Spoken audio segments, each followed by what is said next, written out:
네, 미국이 북한의 도발에 대비해서 미리 경고장을 날렸습니다. 어떤 내용인지 전문가 모시고 자세히 살펴보도록 하겠습니다. 한국국방연구원의 부형욱 박사 나오셨습니다. 어서 오십시오. 네. 네, 앞서 저희도 주요 뉴스로 전해드렸는데요. 미국과 일본이 공동 개발한 해상배치형 요격 미사일 시험 발사 장면이 공개됐는데요. 이거 뭐 바다의 사드라고도 불린다고 하더라고요. 어떤 건지 좀 쉽게 설명 부탁드릴게요. 네, SM-3 블락 2A라는 요격 미사일인데요. 이걸 바다의 사드라고 하면 조금 어폐가 좀 있습니다. 왜냐하면 사드보다 훨씬 더 좋은 무기이고 전략적인 가치가 큰 무기이기 때문이죠. 사드는 이제 미사일이 탄도를 그리면서 공을 던질 때 이렇게 포물선을 그리지 않습니까? 이 미사일도 이런 포물선을 그리면서 떨어지는데 떨어지기 직전에 고도 150km에서 최고 고도에서 요격하는 것인데 이것은 SM-3 블락 1. 이것은 이제 이번에 한 거의 이전 버전이죠. 현재 갖고 있는 것은 고도 500km. 이번에 한 것은 아마 고도 1000km에서 요격이 가능한 그런 것이죠. 그러니까 펀치가 굉장히 길어진 거죠. 요만한 펀치에서 이만한 펀치까지 이제 나가는 것인데 그렇기 때문에 이런 것은 몇 개만 있어도 탄도미사일을 방어할 수 있는 지역이 훨씬 넓어지겠죠. 그렇기 때문에 더 의미가 있는 것이고 이게 일본이 2006년에 북한이 핵 실험을 하니까 북한 핵을 포기하지 않을 것 같다. 이것이 핵과 미사일이 결합되면 일본의 안보에 위협이 된다 해가지고 그때부터 매년 이제 미국과 공동 기술 개발을 한 거예요. 1조 원씩 부었어요. 지금 10조 원 이상의 돈이 들어간 걸로 알려지고 있어요. 그러니까 우리는 그동안 뭐 했냐 이런 생각이 들 정도예요. 그러니까 그 정도의 돈을 들이면서 이제 거의 실전 배치 단계까지 왔는데 이것을 시험을 실제로 쏴봐야 될 거 아닙니까? 그러니까 하와이의 근처에 있는 카와이라는 섬에서 실제 미사일을 발사를 해서 바다에서 이것을 요격하는 것이죠. 그러니까 총알을 막는 그것을 펀치가 더 긴 것을 사드보다 훨씬 긴 것을 이렇게 요격하는 시험을 성공적으로 마쳤다. 이런 의미이기 때문에 굉장히 기술적인 진전이나 실전 배치가 임박했다 이렇게 평가를 할 수 있는 것이죠. 실전 배치를 목표로 하는 시기는 어느 정도가 되나요? 2021년인데요. 사실은 2018년부터 이제 폴란드에 먼저 배치를 해서 일본에는 2021년에 배치를 목표로 하는 것으로 알려지고 있습니다. 이제 거의 완성 단계고 이제 양산해가지고 배치하는 거에 임박한 것이죠. 네, 일단 시험 발사 시기를 두고도 여러 가지 분석이 나오고 있는데 매티스 국방장관이 한국과 일본은 순방한 시기에 시험 발사가 이뤄져서 이거 북한에 어떤 메시지를 던지려는 것 아니냐 이런 분석들 나오거든요. 메시지로 이만한 메시지가 없죠. 블락 2라는 것이 사실은 SM-3 블락 1 최초 버전은 IRBM 그러니까 최고의 상태에 있을 때 무수단 정도의 미사일을 막는 것으로 목표를 하는 것이고 블락 2A는 그거보다 업그레이드 돼가지고 ICBM까지 일부 고고도에서 막을 수 있는 것으로 알려지고 있단 말이죠. 그런데 이번에 북한의 김정은이 ICBM을 언급을 했지 않습니까? 그때 맞춰가지고 이런 요격 시험을 했다는 것은 굉장히 의미가 있죠. 그러니까 이미 이런 것을 이벤트를 할 때는 이미 준비는 다 됐을 것이고 이것을 이제 방한 시기와 이런 것을 맞춰서 조율을 했다는 것은 사전에 이런 어떤 계획과 이런 잘 짜여진 각본에 의해서 이런 것을 진행하지 않았나 이렇게 얘기를 할 수 있죠. 네, 미일 공조를 통해서 북한을 향해서 상당한 경고의 메시지를 던진 것으로 해석이 되는데요. 이런 가운데 우리군 관계자에 따르면요, 북한이 지속적인 컴퓨터 시뮬레이션을 통해서 핵 능력을 키우고 있는 것으로 추정이 된다. 이런 얘기가 나왔거든요. 어떤 근거로 이런 내용이 나온 겁니까? 보통의 핵 보유국들은 이미 컴퓨터 시뮬레이션을 통해서 이렇게 하죠. 우리 인류가 이때까지 총 2,000번의 핵실험을 했다고 알려져 있어요. 예전에는 그냥 공기 중에서 했어요. 그냥 좀 외진 데에서 핵실험을 터뜨려가지고 대기 중에서 해서 그게 방사능 막 날아가고 그러지 않습니까? 그런 것이 인류가 이게 핵이 위력이 너무 커지니까 쿠바 미사일 사태 이후에 이러다가 큰일 나겠다. 핵실험이라도 좀 부분적으로 제한하자. 그래서 대기 중에서 그리고 물속에서 이런 거는 좀 방사능도 많고 하니까 부분적 핵실험 조약을 미국과 소련이 했단 말이죠. 그런 것을 제한을 했는데 이제 그런 방사능의 그 확산 이런 것을 막기 위해서 땅 속에서 하기 시작했어요. 네. 그 후로도 굉장히 많이 했죠. 63년 이후에도. 그래서 96년에 아예 이제 핵실험하지 말자.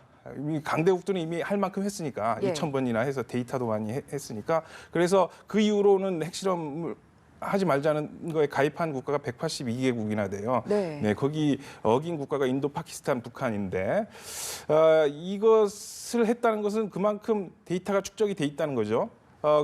그래서 그런 핵 보유국들은 이미 그런 기술 수준에 올라와 있죠. 그런데 지금 이번에 북한이 자기들도 그 정도 기술력이 있다 이렇게 얘기를 하는 것이죠. 네. 이런 점들을 고려했을 때 북한의 핵탄두 소형화 기술도 좀 미루어 추정을 해볼 수가 있을 것 같거든요. 어떻게 파악이 되고 있습니까?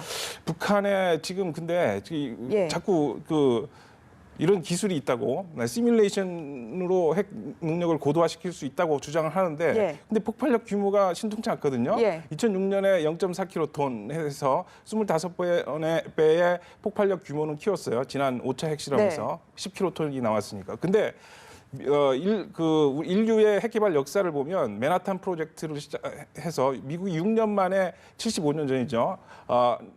15킬로톤의 핵폭탄 폭발력 규모를 만들었어요. 그랬을 때 아무리 미국과 비교하는 게 좀 안 맞긴 하지만 북한의 그런 핵기술 수준이 조금 어설프다 말이죠.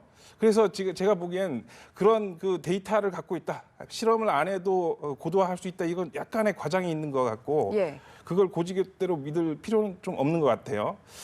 그랬을 때 물론 이거에 경각심은 가져야죠. 북한이 최악의 상황에서 그럴 수 있다는 상황도 있을 수 있으니까. 그렇지만 이거에 너무 북한의 어떤 허풍에 넘어갈 필요는 없지만 약간의 경계심을 가지면서 예의주시할 필요는 있겠다. 네, 일단 북한이 5번의 핵실험을 통해서 이제 여러 가지 개발을 통해서 그리고 기술적 진전을 위해서 지금 개발을 꾀하고 있는 듯한 모습인데 이렇게 북한이 어느 정도 뭐 핵 능력을 확인할 수 있고 기술적 수준도 올라와 있음에도 불구하고 계속해서 핵실험을 하려고 하는 그 의미는 뭐라고 보십니까? 아까 말씀드렸듯이 보통 자기들이 증폭 핵분열탄, 그러니까 조그만 불을 붙였는데 거기에 확 기름을 붓는 것이 이제 증폭 핵분열탄의 원리거든요. 예를 들자면. 그런데 그것까지 했다고 그러는데 그게 한 50킬로톤은 폭발력 규모가 나오고 지진 규모로 한 5.345 이 정도는 돼야 되는데 그 정도까지 안 됐거든요. 그러니까 약간의 허풍이 있다 다시 확인을 좀 드리는 것이고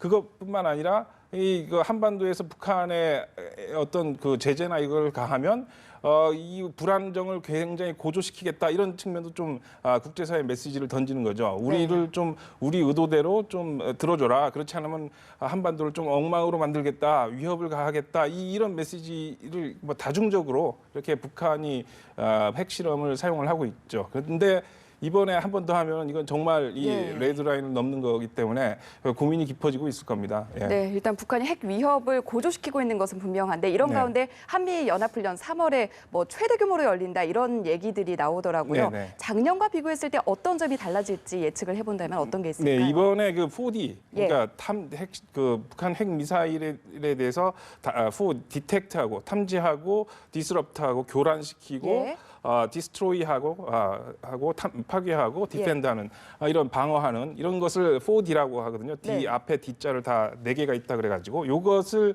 작년에도 적용했는데 이번에 사드 배치를 가정해서 여기에 우리가 얘기하는 킬체인과 KAMD 미사일 방어 요거 개념이 녹아 들어가 있는 거거든요. 요거를 좀 더 구체화하고 이런 작전적 수준에서 실제로 돌려보는 이런 것이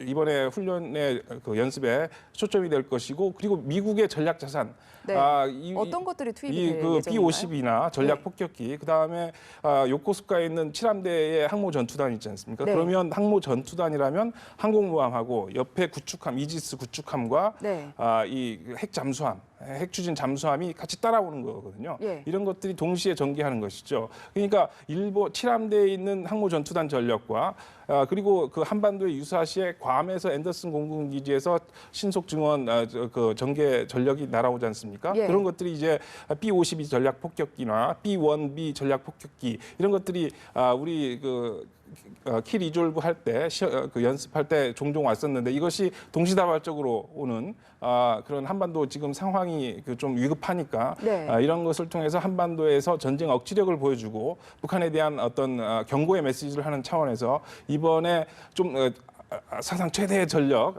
네. 그 미국의 전략 자산이 이제 총 동원되지 않을까 이렇게 예상을 합니다. 네, 이 전략 자산의 총 동원이 북한에게는 어떻게 느껴질지 예상을 해본다면. 북한이 허풍을 많이 치지만 제가 좀 과장된 비유일지 모르지만 북한을 하나의 팔이라고 생각한다면 네. 미국의 전략 자산은 청룡도 정도 되거든요. 그러니까 미국이 이제 청룡도를 들고 파리를 잡을까 말까 이런 고민을 한 그런 그 전력의 수준으로 볼 때 이런 것인데 북한의 입장에서는 세계 어느 나라도 미국을 적으로 놨을 때 그 미국의 군사력이라는 것은 거의 지옥과 같은 수준의 어떤 공포감을 느낀단 말이죠. 그러니까 북한에 느끼는 공포감이라는 것은 굉장할 것이다.